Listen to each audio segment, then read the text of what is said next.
people? It came or from was the it a people. political vendetta by former Deputy President Rigathi Gachagua to pull people from the mountain, essentially, and say, fight for me on this? Or was it really the years and years of neglect that people said, now we have an opportunity to speak about something and we're not going to let it go? Which one was it?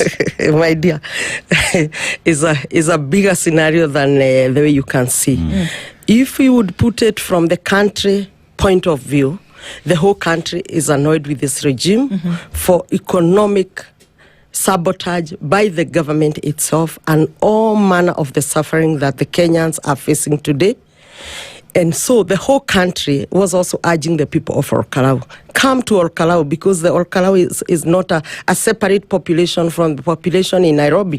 They have cousins, they have relatives in Gekomba, in Githurai, and all other places where the government has been demolishing. Remember, this is a local or a rural population which their sons and daughters are in Nairobi, in Nakuru, all over, and they are not able even to send a shilling back home to buy their parents' medicine or pay their school fees, unlike maybe some few years before. So the current situation in the country is the same, and Orkalau cannot be unique.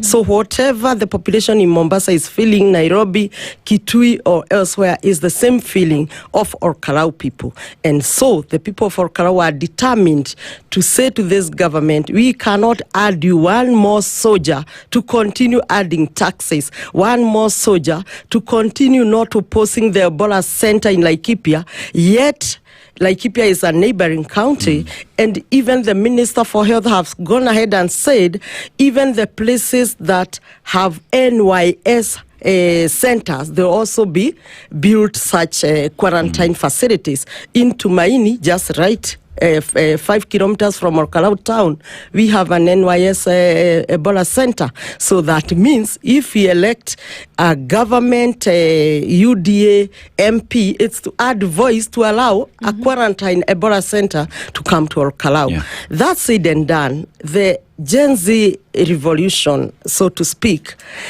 has continued to speak louder, even if it is not happening physically. That talk have continued because people lost their sons and daughters. Nothing has ever happened.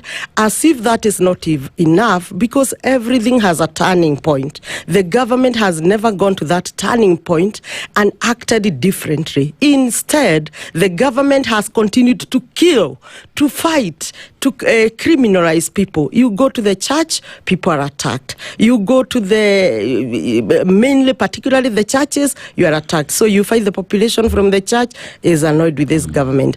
Literally, the anger in Orkalau is similar to what is in the country. But that said and done, we also have our sons and daughters. We have Uhuru Muigai Kenyatta, our retired president, whom we honor. Though we differed in 2022, the government insiders, the Sudis, the Murkomens,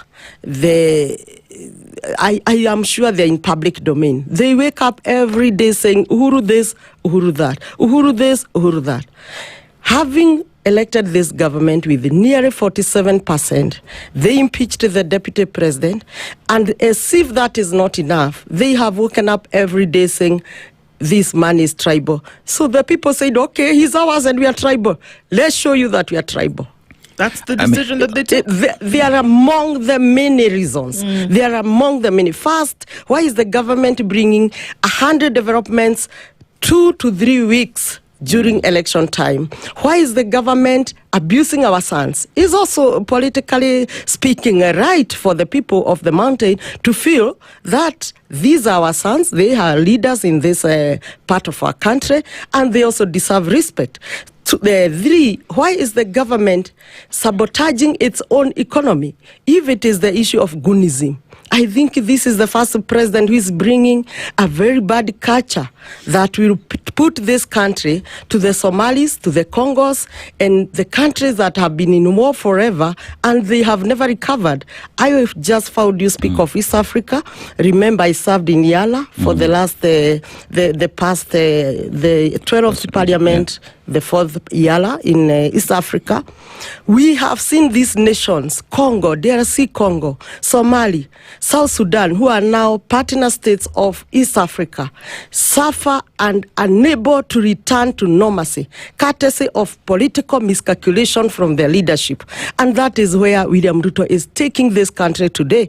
Because if the government cannot protect its people, then the people have no other option than to protect themselves. For instance, the goons in Okalau were coming, the videos were there, the media people were there, everyone was showing that these are the goons, the police were there. The police looked helpless because these are the police from the mainstream. Then there are other police with the guns who are even shooting like movies on top of the vehicles, and the police were helpless. So what did Okalau people do? They decided, because the election was done by midday, and we had already taken the images from the Kim's kit, and we had seen the percentage, and no other person was coming to vote. We were only waiting to close at 5 as per the law. So we decided to call all the polling centers to close at 3. They barricade the road.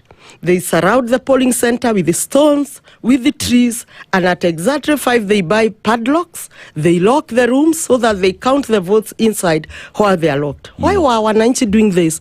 Yet there is enough budget for IBC, yet IBC were allocated policemen and women to guard the voters and the IBC officials. This took the Wananchi to secure themselves. So if we go that direction, we will soon be in Haiti. Mheshimiwa, I want to ask the